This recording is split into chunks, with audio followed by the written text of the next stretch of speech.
Whatever.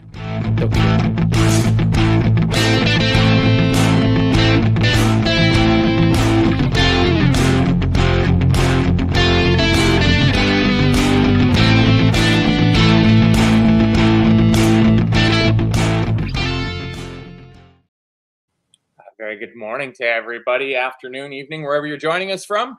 We are the Talkin Kop. We're here to talk about another Liverpool victory, thankfully. I'm your host, Matt, joined by Chris Brack and Ashley. Chris finishes 4-1 for Liverpool, and that was a thoroughly enjoyable game. That was routine a win as routine a win goes, honestly. I think I said to you before the game started, when we just jumped on here before, I was like, I think I actually got bored the last 25 minutes. I generally was sort of lost interest because again, it's such a dead game. It's grand. It's nice. Maintain your 6-point gap, game in hand. One more game ticked off. Move on to probably the most difficult game we're going to have, which is Bournemouth away coming soon. Yeah, judging by present form, that Bournemouth away is going to be quite a game. Actually, this was, I think, something of a rarity in this season with Arne Slot. Like this, it feels strange for us to get a nice big lead early and then just kind of coast through with the minimum amount of drama. Kind of nice. I didn't know what to do with myself. I was taking notes and I'm like, wow, I feel really comfortable. This is great. There's no jeopardy. It felt like a bit of a training routine. I mean, there was one point where the commentators were like, this is easier than a training routine for this team. So yeah, it was nice. Nice change to just have an actual Premier League game where you feel comfortable after about 25 minutes. Yeah. And obviously the single most important thing is just maintaining that gap at the top of the table. Not needing to count on anybody else to do us any favors against anybody that might be trying to chase us down. Chris, it's pretty much the full strength lineup. I think it's hard to make any cases, maybe a Simicast Robertson, but I think that's our best 11 at the moment, isn't it? I would have played Nunes over Diaz because I think Diaz has just been a little bit off form. And I was kind of thinking, just ride the wave of Nunes a little bit. I think he's that sort of player. He's scored the winner at Brentford. He was actually pretty decent in the Lille game. So I thought Darwin might have got got this one and would have got PSV. And then you'd have started Diaz against Bournemouth. But otherwise, yeah, I was pretty happy. Like you said, I do wonder maybe in hindsight, Slot's comments where he kind of implied the gap between Robertson and Simicast isn't that big. Is a little bit of a gauntlet thrown down to both of them. So because Robertson I thought was decent today, actually. He was up and down, solid defensively, and his crossing and all that was pretty decent. So I do wonder if possibly that's a little bit of a clever management there by Slot just to push Robertson on it again. Yeah, I mean, a little friendly competition between the two for the left back spot isn't going to hurt. I think it helps them both, and probably especially Robertson having that consistency of Gakpo playing on the left wing. Like it's now his shirt to lose, that starting left wing berth, and he's starting to link up a lot better. I know it's something that Kev's mentioned in some of the post-match shows that he wants to see more of the overlap or underlap from Robertson when Gakpo has the ball isolated on the left wing just to do something different. And he was doing a lot of that today. Fair number of times, actually, I noticed Robertson almost up in the attacking line, and Alexis McAllister was dropping in to play the left back position in the back three when we were in possession. So quite like that. Ashley, you are on the same commentary as me. I have down about a minute into the game. They pointed out that Cody Gakpo has scored in his last 4 games at Anfield, and with the full power of hindsight, they've absolutely nailed that one. But 10 minutes in and 1-0, Dominic Szoboszlai goes on to have an excellent game for us. But that's a perfect start because we didn't give them a single sniff of the ball until we were up 1-0. Yeah, I mean, I don't know the last time that we've had a goal quite that early in the Premier League. I can't remember one off the top of my head. I feel like recently it's been us who's been conceding early. So having that little bit of control just seized right from the off was really refreshing. And it was a great goal. I mean, it was a long range effort. He got into a pocket of space. And I think it was Calvin Phillips that kind of lost the man there. And the pass from Konate was really what made it. And we saw some fabulous passing, which we will get into over the course of this game from a lot of our defenders. But yeah, the goal low into the corner. I think maybe the keeper probably could have done better. Maybe that's a bit of a discredit to Szoboszlai, but I don't think it was hit with an enormous amount of power. I think he was close enough to have gotten a hand on it. But yeah, it was just nice to kind of, like I said, just seize that little bit of control. And it's something we've been calling on for quite a long time. We always say, like something that City teams of old used to do. So nice to do for us. Yeah. And Szoboszlai getting the goal, the extra contribution from midfield, from Szoboszlai especially, Chris, I think is huge, because watching this game and just looking at that midfield three that we have, and name me a better midfield in the entire world right now. And out of the three of them, Szoboszlai is the one that has the most room to improve. So him getting that goal really just helps solidify that. Those three midfielders work so well together. Yeah, that summer of 2 years ago, we bought a whole new midfield, starting to look better and better and better. It's almost like we knew what we were doing when we bought them. It's funny that, isn't it? How dare you say that? How dare you? I know it's a vicious rumor, but apparently when we do buy players, we actually generally know what we're doing. I thought he was best player on the pitch today, Szoboszlai. I thought he was really, really good. And look, he probably just needs to find that little bit of form. His off the ball running, his pressing, his excellence. The criticism of him is he wanted a little bit more end product, but it's a great ball by Konate, who again, I would say 2 years ago, doesn't play that ball. My concern with Konate 2 years ago was he's an excellent defender, but teams after a while will go and give him the ball because he's probably not going to hurt us like a Van Dijk can or a Matip could, whereas now he's just added that punchy pass through the middle and he's getting that better and better, and he's starting to develop the Matip run, which is always lovely to see. So I do think that's a big improvement that I think Klopp and Slot have both worked on with Konate is on the ball passing, and he's getting better and better. I think that's now his second or third assist this season. So, all good. Yeah. It helps having that string to his bow, Konate. Like I was noting the first 15 minutes of every single player on the pitch except for Alisson is 36 yards from their goal at this moment. Like we just kept pinning them in. I thought Mo Salah had a few glimpses early on where it's just like, oh boy, he looks like he fancies himself today. I thought he was going to do that Watford goal again. He almost did a couple of times, and Diaz on the other side, actually. Yeah. It's everybody kind of seemed up for it, that they knew that there was something there for it. And I'll stick with you on it, Chris. Mo gets his goal, 34th minute. Gakpo, lovely cross. I wasn't sure whether Szoboszlai got anything on it or not, but he doesn't. But to score from there is some level of talent from Mo Salah. Takes the ball down with his right foot too. He is. I'll be honest, I didn't react at first. I thought he did it side netting. And I went, oh, fuck, it's got in. And then you see the angle from behind the goal. You go, oh, what a finish. But even the commentators didn't really, on the feed I was watching, didn't really react. They kind of went, oh, Salah's hit it. And they went, oh, it's in. Even the commentators were a bit like, oh, and they showed the angle, oh, what a finish. But it did look, and I think you hear it in the crowd, it's like a half reaction. And it's a full-on reaction when they went, oh, no, it's got in, because it didn't look like he got it. But the ball from Gakpo is brilliant. And they both like playing that ball to each other. I believe it might have been you, Matt, said, I don't know why Gakpo plays that ball back post to Mo because he's so short. Well, when you've got Szoboszlai there taking the two defenders out of it, they both just absolutely ghost away from him. He's now above Henry now, isn't he, for Premier League goals? Oh yeah, yep. This is well-timed stats here from Ashley. Mo Salah with 176 moves up to 7th in the all-time goal-scoring list, passing Thierry Henry. Only one behind Frank Lampard. And then I think Aguero's got, 8 more? He's at 186, I think. So another a hard rest of the season's work, and he can possibly catch that back up. Ashley, Ipswich have their first touch in our box in the 39th minute of the game. It was an absolute kind of stroll around the pitch. And then, as was foretold by the commentators, Cody Gakpo gets his 5th straight game with a goal at Anfield, and it's stroll time. Yeah. I mean, again, it was a great ball. This time it was from Gravenberch, and he played that ball in behind. It was a late run from Szoboszlai. And, the Szoboszlai shot was good, but it was parried, and, Gakpo was there on the rebound. And, that's what you want to see from, granted, he's our winger now, but, he has that kind of striker's instinct from all of those games that he played last season under Klopp, in the box. So, yeah, I mean, he's in some form. I think he has, including the second goal, he's got 14 goals this season. He had 15 for all of last season.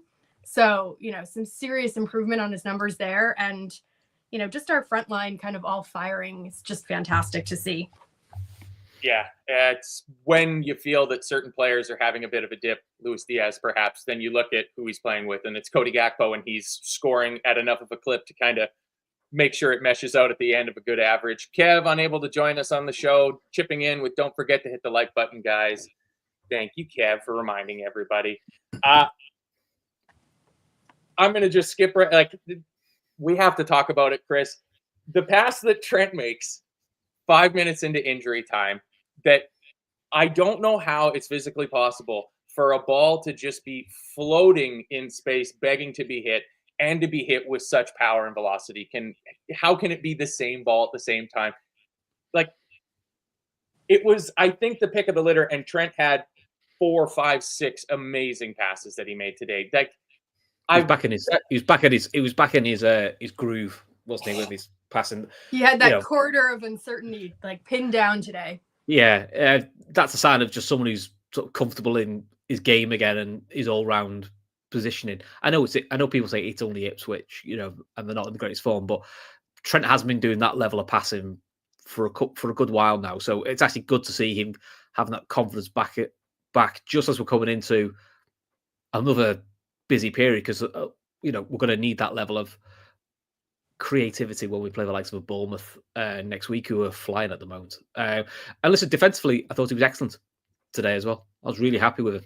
So, can't fault him. To be fair to him, he rightfully took a lot of stick for his performance against Man United. And to be honest, since that game, to be fair to him, he's been very good or excellent since then. So I love the fact a player has had a bad performance and he's reacted to it in the right way and, got himself back into his groove.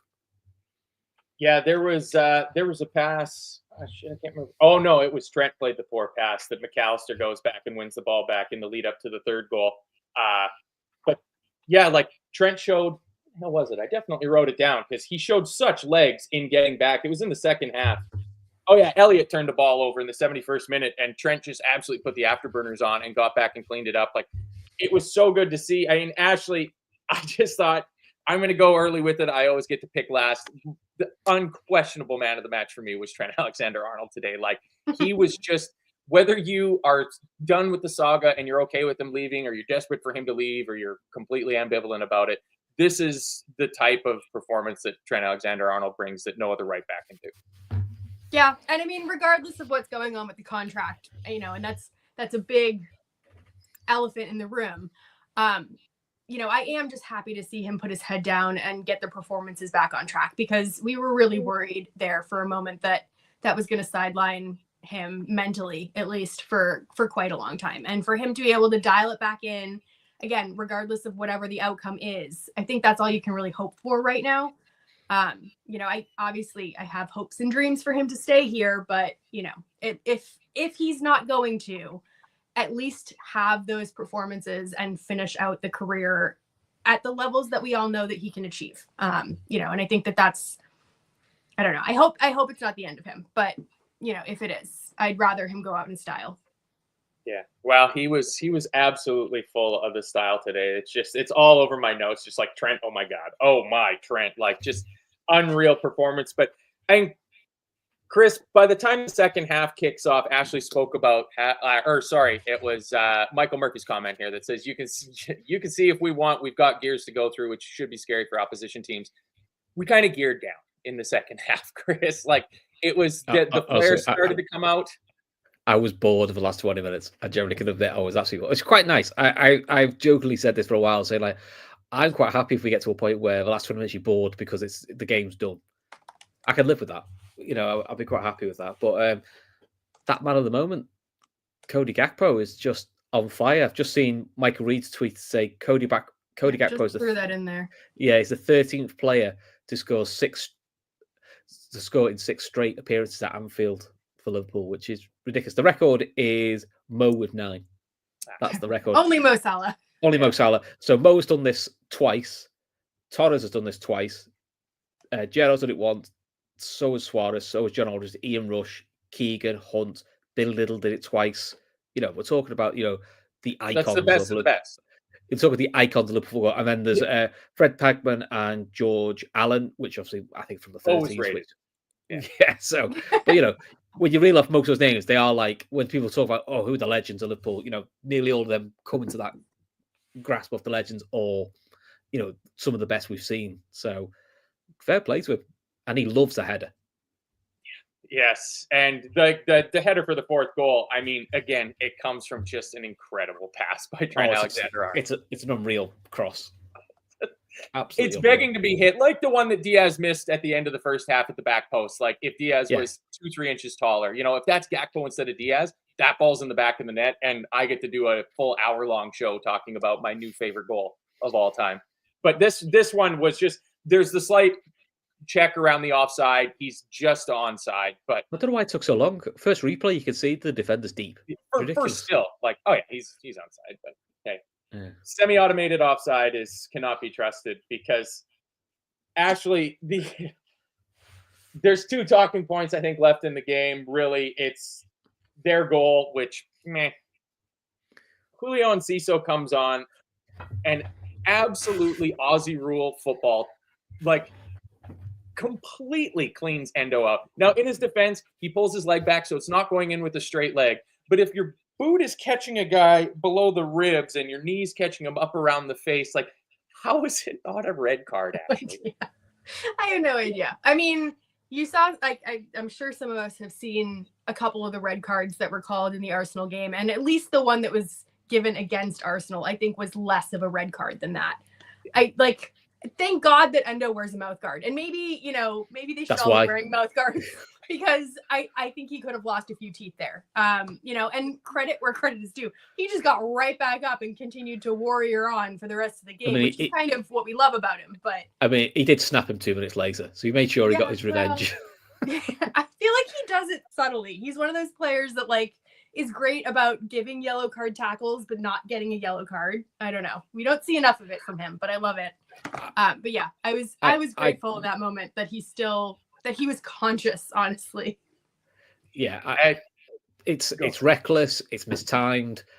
It endangers a player. It's sort of like, it's like tick box, red card, and you can also tell by the player's reaction, he's doing that hands up look of like, shit, look innocent, I might get away with this, because it is that you can even tell by the player's reaction. He's like, oh shit, this is. It was like that one with was it Mings who went in on Cody Gakpo, and you could just see the rake down the chest.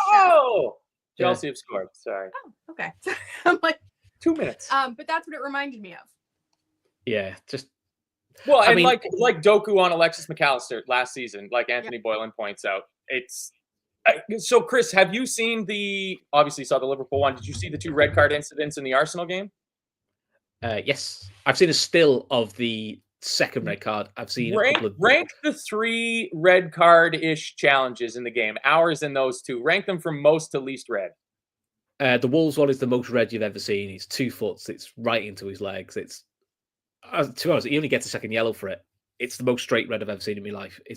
It's a dirty, horrible leg break challenge. It's nasty. That one in Ciso is second, and the Arsenal one, I think, is unlucky. As in, he's gone for the snide, clip his ankles, but he's caught him above the ankle. And what VAR have come up with in the Premier League is they've not given it for denying goal score opportunities. They've said it is where the tackle connects with his leg. They're saying that's why. I think he's unlucky. Put it this way, I think if Oliver gives a yellow, I don't think VAR overrules him. Whereas I think if the one he does get right, if he only, I think it only given a yellow, and the guy wasn't on a second yellow, I think he would have then said, I think you need to look at that again, straight red. So, yeah, I can't work out how that in season 1 isn't a red. It's ridiculous. Yeah. Ashley, do you agree with that ranking? Because that's how I would rank them as well, too. Yeah, I agree. I do wonder if Arsenal will appeal that red card. I mean, I don't know if they'll get it rescinded, but I think they'll appeal it. I don't know. I mean, there's some fouls in the game that, just from a viewer's perspective, look so much more dangerous than like a clipping of the ankle or like a stud on like the lower leg. I look at that Enciso challenge and I'm like, that could actually break him in half. Like that could actually break his neck off. That seems to me like way more reckless than. And I get it. Like, obviously, studs down the leg is horrible. But in terms of potential injury, I think what Enciso did it has way more potential for like a higher caliber of injury. And he's so undeniably out of control. Like when you're jumping at pace and you're off the ground, you have no control of yourself. Like you're just a freight train moving forward. I don't know. There's always ones like that though that don't get called, and I'm like, how is that possible? That's where you get annoyed with VAR. I think there was the left back for Bright. He did a horror tackle, on someone's shin, and they just give a yellow. It's almost like the VAR don't quite understand danger tackles. They're found the nitty gritty to the letter law ones, but horror tackles or things that like blatant misses, they're just crap at it. That should clearly be like the name implies, that should be in the clear and obvious category. I know they don't want to re-referee the games, but like if you're gonna almost knock someone's head off, like please interfere and intervene. Well, we're probably a bit more relaxed because A, we've won comfortably, and B, the player isn't injured. I think if he got injured and it cost us points, I think he was involved in the goal. I mean, it could have quite easily, had we not had the goals that we had, it could have quite easily come back to haunt us. So I mean, it is Paul Tierney on VAR, so that doesn't explain out because he's shite. Yeah, so Sam Tandy figures the VAR got bored of the game at that point too and wasn't watching as well. He was probably doing his fantasy football. Sudoku or something. Well, it's if you triple captain Chris Wood this week, like my wife did, you had a bad time. Oh no! I'm sure you haven't been brave enough to remind her of that, though, have you? No, this is actually the first time I mentioned it, so I'm doing it publicly on YouTube just to really. Oh, I'm sure that'll go well. She's not watching it. Yeah, she's not watching. She's upstairs vacuuming. Chris Ashley mentioned it, and Ciso is on the pitch. He plays the ball in on the corner for their goal. It's almost certainly something that's going to make the defenders furious. Virgil van Dijk and Allison will not be happy about conceding that because Harvey Elliott marking a guy that's almost a foot taller than him.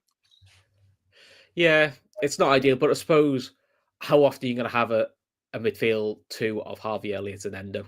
You are giving up a lot of height. I think that's more of a state of the game. I was starting to think, should Dan's be on him? But then you look, Dan was marking someone who was of a similar height and build. So you're like, it's just one of them. I mean, it's actually the first goal we've conceded from a corner in any competition this season. So that's probably why it shocked me was we don't concede off corners. It's so rare. That's one thing you could say this season that's been a big bedrock is defensively from set pieces we've been excellent. So it's one of them, but it's one of those. It's those little niggle annoyances where you're like going, "Oh, it would have been nice to keep clean sheet with 3 minutes to go," but you're already 4-0 up. 20 minutes to go, nothing really happened. Delap was trying to get players sent off. Delap was trying to get penalties for falling over. It was, it was all a bit desperate, really. So it was quite nice, and it was quite nice and routine and easy. As those games on paper should be. They very rarely work out that way, but so it's quite nice to sit here and go, yeah, we won. There wasn't not a lot to get upset over. There wasn't a lot to get overly excited over. It's just routine. It's quite nice. Yeah, I'll take another 15, 16 of these, please. Yeah. We'd all love that. I sadly don't think Bournemouth away is going to be that because, as Kev pointed out to us, they haven't lost at home in the league since November of 2023. They don't lose at home very often. Bournemouth away is a tough game. And you see already, they've took points off City, Chelsea, Tottenham, and Arsenal. So, they know how to take points off the big teams, and they've just smashed Forest, who are having a really, really good season. But benefit to us because the gap to Forest now is 9 points. Excellent. Yeah, and that's the only thing that matters at this point. That's my thinking of it. Is just it's just a little too early to start doing the math, but I've been doing it since about October. Score? How did Chelsea not score? Like a 2-0, just terrible. Ashley, I think we need to talk a little bit more about our midfield. If I can have one gripe about Ryan Gravenberch, I'm not a big fan of the number 38. Like, I think he would just look deadly in like a 6 or an 8 jersey. Like, that would be so. If you're a Liverpool social media team, please put a tweet out saying, "Welcome our new number 6." Everyone gets excited. It's just crying with a new squad number. Part of me thinks That would be amazing. That Just would to be watch the hilarious, but also, absolute like, shitstorm. really sad. It will be. But I'm sort of all for that now. Can we do that? Just reveal Ryan Gravenberch with a new squad number. He's absolutely perfect then. But I mean, Ashley, just his ability to read the game. I had a thought of like Arne Slot and his coaching team know this special trick on how to make intercepting and tackling really easy. And they told it to Gravenberch, and he's like, shit, that sounds really fun. I think I'm just going to go and be everywhere at the back and then just turn with the ball so silky. Like the 1-2s, the rapport that he's built up with Alexis McAllister especially is vaulting them both into the world-class bracket for me. Oh, yeah. I think that they already have 1 foot into the world-class bracket. I don't think they even need to go over the vault. But, I think that the thing about it is the age of the whole midfield, and like especially Gravenberch. I was listening to someone talk the other day, and they were talking about who the top players in 5 years they expected, and they were talking about like the Palmers and the Lamine Yamals of the world, and nobody mentioned Gravenberch, because I think everyone looks at Gravenberch and they see a guy that looks like he's about 28 years old, but he's 22, and in 5 years he's going to be 27, and he's going to be at his peak, and he's going to be an absolute monster. And I'm amazed at how quickly the process has happened. I'm not amazed at his talent. I'm not amazed at, Slot's ability to find a place for him, but I'm amazed at how quickly he's like nailed down this like arguably best midfielder in the league position. Like I find it difficult to, outside of the midfielders in our midfield, where you could argue that McAllister is very, very influential and Szoboszlai on his day has been fantastic, but I find it difficult to find another midfielder in this league at the moment that is performing to their level. Yeah, Chris, it's a pretty hard argument. The only candidate I think that could be a midfielder in the Premier League that's challenging the level that Ryan Gravenberch is hitting is the guy that's playing right beside him. And there's something about how Alexis McAllister, though, moves through a game that he never really stands out. Like he's never like the eye-catching one. Like when Gravenberch gets it and he does that, crazy leg pivot in the middle, it looks so good. But whether it's for Argentina, like, coming on at the World Cup and helping that team go and win the World Cup. At the Copa America this summer, I thought he was their absolute best player, but he was never like the eye-catching one. Like he's not leading the highlights package with a collection of 75 accurate short passes by Alexis McAllister under pressure in the midfield. Just phenomenal. He is to this team what Wijnaldum was to Klopp's team. Is people questioning, does he do enough? I'm not quite sure. He does some nice turns, some nice passes. Then he's out for a week or two, and everyone goes, "Oh shit, we're missing something. We're missing McAllister. McAllister would find a pass for this." And Wijnaldum was that sort of player. I always thought that you only appreciated Wijnaldum when he wasn't in the side, because then you're like, we haven't quite got that Swiss Army knife, And there's some passes that he's also better. He's a better footballer than Gini Wijnaldum, I think, all around. Yeah, he is better. But in terms of the context of that midfield three that we had on the clock, the perfect one of Henderson, Fabinho, Wijnaldum, when we won the league and won the Champions League, it worked as a three. When one of them was out, it didn't quite always work the way he wanted to. I think for our midfield, I think Jones still fits in nicely for Szoboszlai sometimes, or he can fit in, but I just kind of feel Gravenberch and McAllister are the two linchpins of it, and I do think you notice when he's gone or not in the side how important he is. He's got the one thing that surprised me this season with McAllister is, for such a little fella, I've never known a little fella to get so many headers for corners.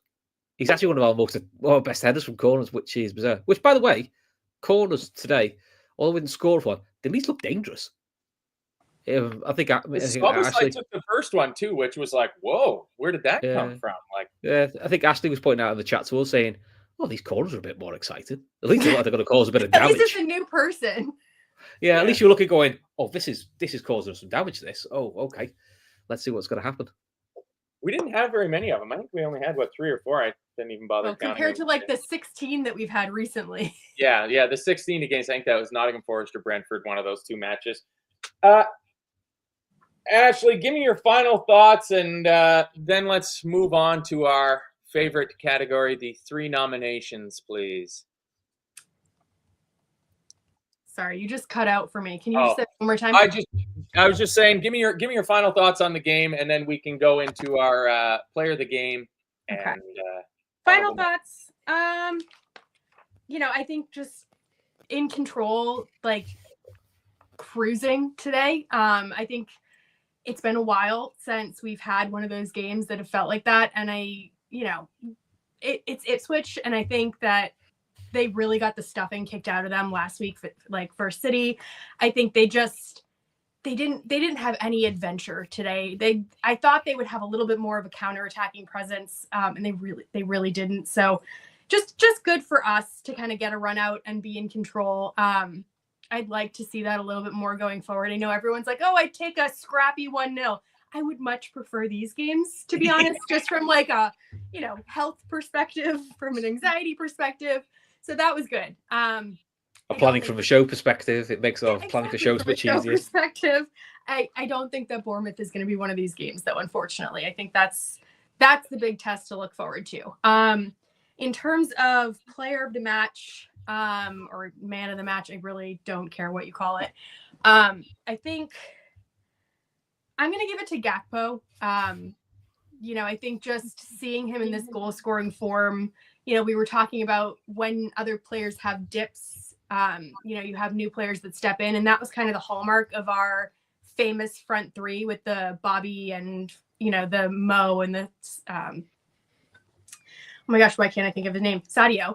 That was kind of the hallmark of that. And to have that kind of transition into this new front three that we've created is really fantastic. And I think having a spot nailed down on the left for Gakpo in his like really preferred position is doing wonders for him. I think we talked about Trent. I think he deserves a mention. I'm going to give him the honorable mention here. Just again, to see him mentally get back to the place that we want to see him at. It's a really close call with our midfielders as well for honorable mention. So I'm glad that we did talk about our midfield in general, because I think that just was really nice and shiny today. I honestly don't think anyone could do better today in terms of our team. I think, it was just overall a really solid performance across the board. And I don't think it's fair to kind of pick anyone out. Yeah. People of the most is given man of the match to McAllister, honorable mention to Robertson, and welcome back, Cody, to the goal scoring machine we know you are. Anthony Boylan, man of the match, Gakpo. Trent, honorable mention. Could do better, Ipswich, because Anthony cannot fault a red shirt today. Chris, what are your final thoughts and nominees, please? I'll give Szoboszlai man of the match. I thought he was excellent for the 66 minutes he was on. Thought it was an all-round performance. We always sort of praise one part of his game, whether it's his defensive work or his pressing. But today, I thought everything about his all-round game was excellent. Took his goal well. Unlucky not to probably have another one. And I just thought his interplay was really good. Almost making that a front four at times. Honourable mention, I will probably give it to Robbo, because he's come back into the side and done what we want Robbo to do. No howlers, no misplaced passes, not many really. And defensively he was excellent. Could do better VAR, because you can't see a fucking red card even with 15 replays and the guy's hip in his face, and you still can't see it. But it's Paul Tierney, so what do you expect? He's rubbish. Yeah. So if I've got to do a Liverpool could do better, maybe Diaz. I'm still thinking this number 9 thing's kind of ran its course with him, and it should just be a sparingly used tactic. But that's probably nitpicking. Yeah, I mean, to do that though, we're definitely going to need to rely more output from Darwin Núñez then, because that's the debate of it, I suppose. Yeah.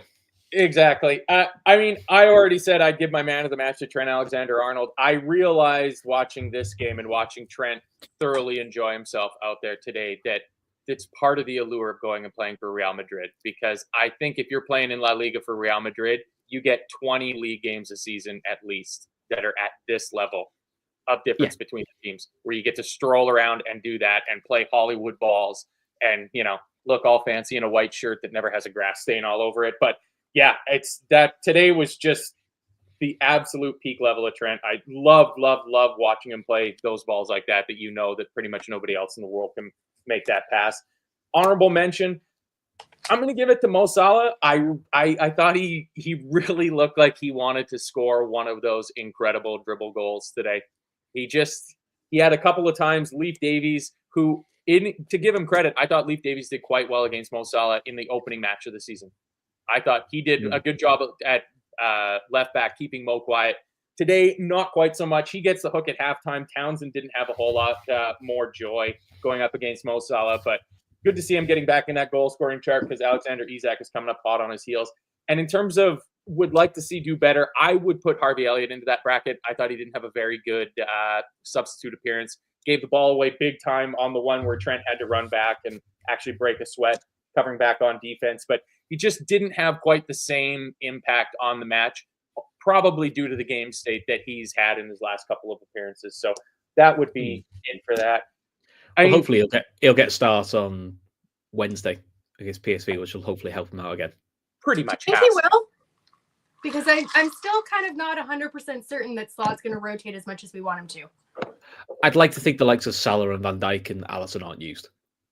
Yeah, I don't see Gravenberg playing. I wouldn't be completely shocked to see it go stronger than we. Possibly not. I think now all you're fighting for is first or second, but first and second kind of have the same benefits now, don't they? So there is less of a risk around it. The other thing is probably we should mention is Wes Burns. Hopefully he's okay. That's true. Because that didn't look a clever injury. That it looked quite innocuous, the clash, but you could just tell by the way his knee sort of went. It didn't look clever. So I mean, hopefully it's more of a strain. It's nothing more sinister, but that didn't look. It looked potentially like a ligament.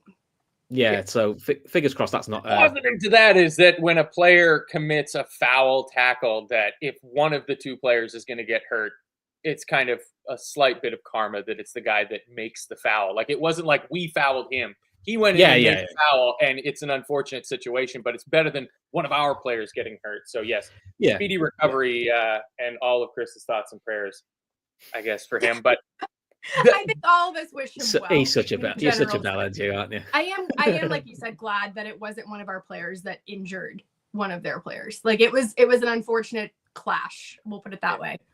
Yeah. So let's have a little talk about the other games going around. Anthony Lake here pointing out that Kuzanov, making his debut for City, made an error that led to the Chelsea goal, a horrific back pass, and then immediately got booked right afterwards on that. So he's not having the best debut.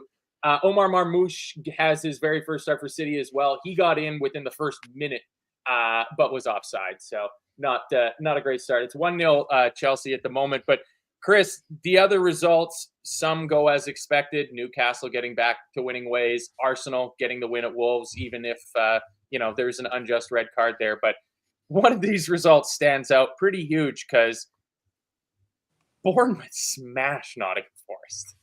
Oh my word! Yeah, you didn't see that. Look, I thought Bournemouth had a chance of getting something because both at home are difficult. I wasn't meant to smash Forest 5-0. Also, Forest aren't renowned for conceding loads. So look at the XG though. Like it was not the way that it kind of panned out. They clearly were really clinical.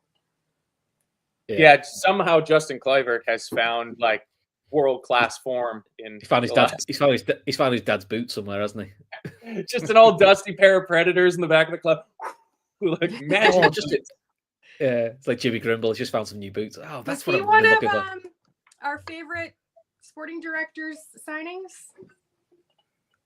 I think he pretty much has to be. Yeah, I think he has because majority of that Bournemouth squad is signed by Mr. Hughes. Yeah, so he kind of knows what he's doing. I mean, taking a punt on a guy named Kluivert, I think I might even have gotten that one of like, I don't know, his dad was good, so let's give him a chance. I mean, to be fair to Kluivert, he didn't do much at Roma, so that's probably why, no disrespect, he ended up at Bournemouth because that move didn't quite work for him. So, but he's found his feet now this year, and he always had talent. It's just whether he's consistent enough. But I think someone's now got. I think Bournemouth are like 4 points off Forest now. So they've got a chance of like catching Forest, really, which is Bournemouth are on a bit of a mad scramble underneath, like. Yeah, it's getting tasty, and I mean, Ashley, it's as we're up to 22 games played now. You start getting into that final 10 games. You get down to the single digits of games remaining in the position that we're in. you're inevitably going to start to do some math and, maximum number of points here and there. One of the, besides getting to do shows and have it be a triumphant celebration of a Liverpool league title, I want some of the pressure taken off of Liverpool so that I can enjoy what is shaping out to be one of the best clashes for the European places in recent Premier League history. Like, it is an absolute knife fight in there for like 4th and 5th position in the league, and anybody can beat anybody, and it makes for great viewing. It does. It makes for fantastic viewing, and it makes every single game like mean so much more, because like literally one result can flip you like 3 or 4 places. And I think going down to the end of the season, it's going to be, I don't know, it's going to be exciting. And you know what? I know that Sky and everyone else really wants like a title race. I hope the title race is done by then, but at least they'll have something to focus on, because I do think that will be exciting. Exactly. We'll get through some of the quotes and stats that Ash has provided for us. I've just seen the Chelsea go.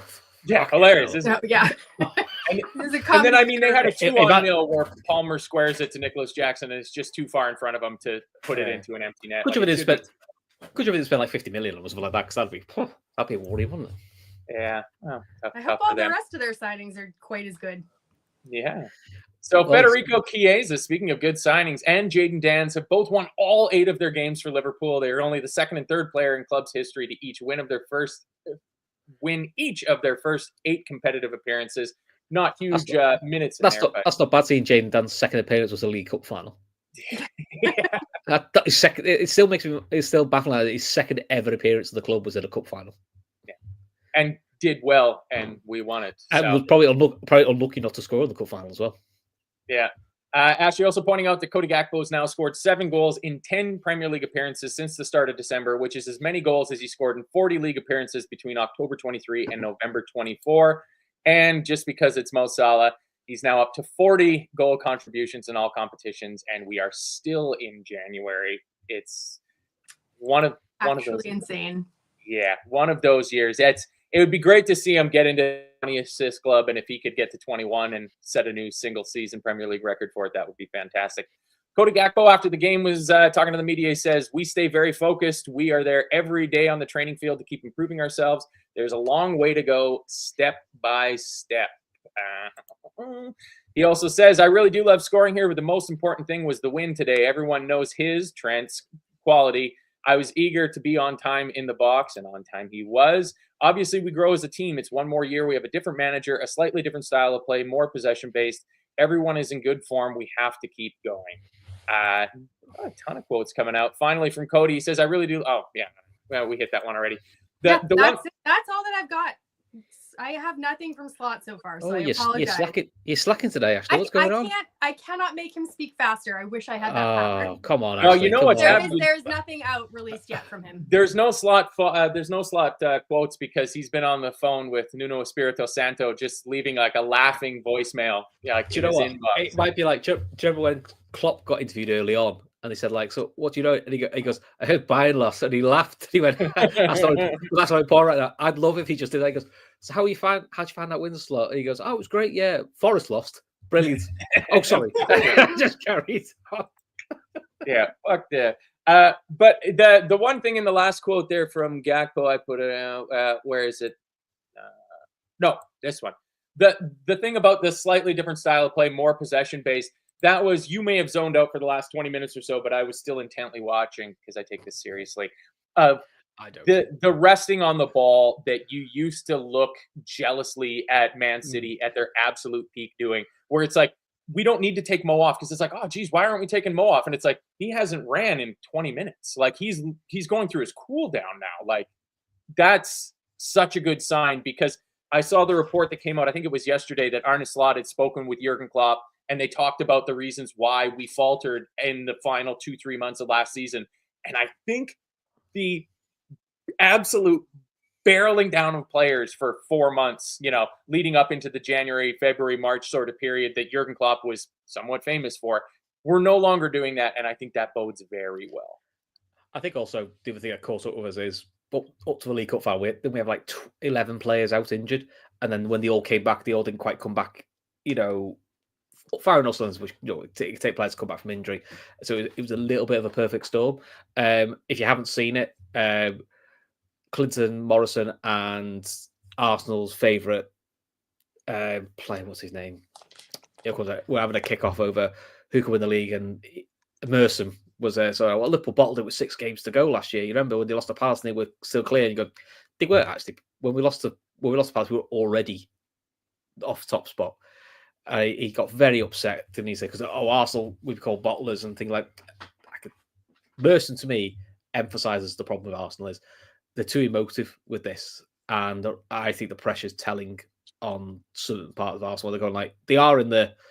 I think they're in a position of one more loss, they're probably done, and I think they know that. If the gap stays at 6 points and they lose another game, I think they know then that that's probably too big an ask with not many games left. So good to see, though, isn't it? I mean, luckily they've only got City left next anyway, so they've got an easy game next, haven't they? And the main thing is with how at the point of the season that we're in, even like a game like today where Arsenal win, they got the 3 points, but their number of games remaining goes down by 1. So if we just keep that gap, all that you need to focus on is just the number of games left, the maximum number of points that a team can take, and that gap between us. And it's Arsenal won today. I don't think any Liverpool fan should be getting too upset about it at all. We did what we needed, get the 3 points, and they played another game. If they want to get to like say 80, say if we think 87 will win the league, because I think I get the impression this league it's going to be under 90. Say it's 87, which is City's going to get 86. So say it's 87. Arsenal have to get something like 82% of their remaining points to get to 87. I think they've only got a wiggle room of about 2 games to get to that. Liverpool have a wiggle room of 14 points. That's where Arsenal have basically got to do what they haven't done this season, which is win more than 3 league games in a row and go on a big run.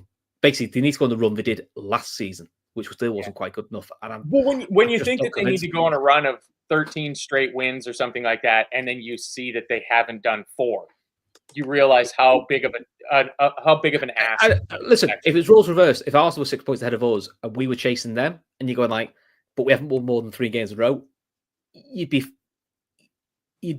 hard pressed to go, well, we're definitely going to run this time. You're like, we're kind of waiting for this run all season. It's not quite happened yet.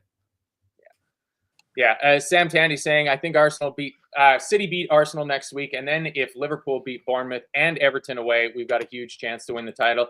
I mean, all focus now.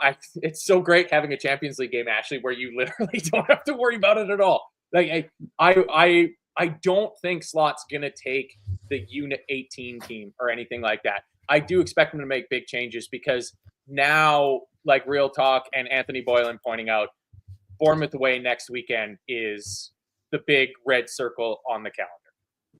Yeah. I mean, I think it's helpful. At least it's helpful from a fan's perspective to have this weekend and then the game midweek to kind of almost mentally reset, because I do think there is a point, and we're kind of right there, where you kind of have to push into the second half of the season with a little bit of momentum. And I think that if we can do that Bournemouth is going to be a really tough game. I didn't expect to say that at the beginning of the season. I did not think that was going to be like a critical game on our quest for a title. But it is. And, credit where credit is due. They've lost several players and they've somehow kicked on a gear. So I don't know if they can keep going. They're going to have the week off, which I don't think, it does them no harm whatsoever to have that time to train for us. I'm curious to see how they're going to set up, because I think that I don't think they're going to sit back the way that some of the teams that have been frustrating us have. And I think that might actually be to our advantage. So it'll be an interesting tactical battle between the two coaches. Yeah. I mean, the thing that plays in Arsenal's favour as well is they're like us for Wednesday. They've got a dead rubber because Arsenal guarantee top 8. So they're not really playing for much in that sense. City have a must-win, hope results go our way game for them. So it's not like City can do what they probably have done in the previous couple of years, which is the last Champions League game, they've generally just gone, we'll play all the kids because it doesn't matter. We're through. We've got nothing to worry about. So, that also might work in Arsenal's favour next week. That's why we can't get too complacent. Is in we have to beat Bournemouth. Yeah. Yeah, Brian O'Halloran with some of the helpful maths here saying Arsenal have 47 points from 23 games. To get to 87, they would need to win 13, draw 1, and lose 1 for their final games. And like I said, it's doable, but on the evidence of what we've seen from Arsenal or anybody in the league this year, like nobody, even Liverpool, don't look like we could go and win 13 out of our last 15 games at the way that we've been playing. So, oh no, it's offside. Never mind. Oh yeah, no. Marmouche loves an offside apparently. Is he the new Nunes? That would be nice. No, he's City's Mbappe light. At least they're hoping. But he's only stood 2 yards offside. Like, it's got to go to VAR. You can't do these things semi-automated, Chris. It's just think of the poor referees. But really, you need to. Oh, here we go. See, now we're getting this stuff, and we're all hitting the end of the show. The much vaunted XG. Check the XG might be Ashley's influencer name, actually. Check the XG. Liverpool 2.36. Get out the t-shirt. I mean, it's better than the alternatives that were going on. There you go. I didn't think anything was wrong with Talk. I think there was a slot quote. There was a slot quote, wasn't there? I did throw in one Arne Yes. Slot quote. He says, today is the way you want to start a game. We were aggressive, dominant for 85 minutes. They weren't in our half. We were all disappointed to concede from a corner for the first time. So reports are actually coming out. The reason he was late for his media duties was because he was smashing up the dressing room and making players cry over us giving up I wonder, absolutely. Did he break the TV too? Yes. Just smashed the whole dressing room up because we conceded a absolutely. Because poor Harvey Elliott is 2 feet too small. Yes, consolation goal and a 4-1 routine win at home. But a 4-1 routine win at home, it indeed was.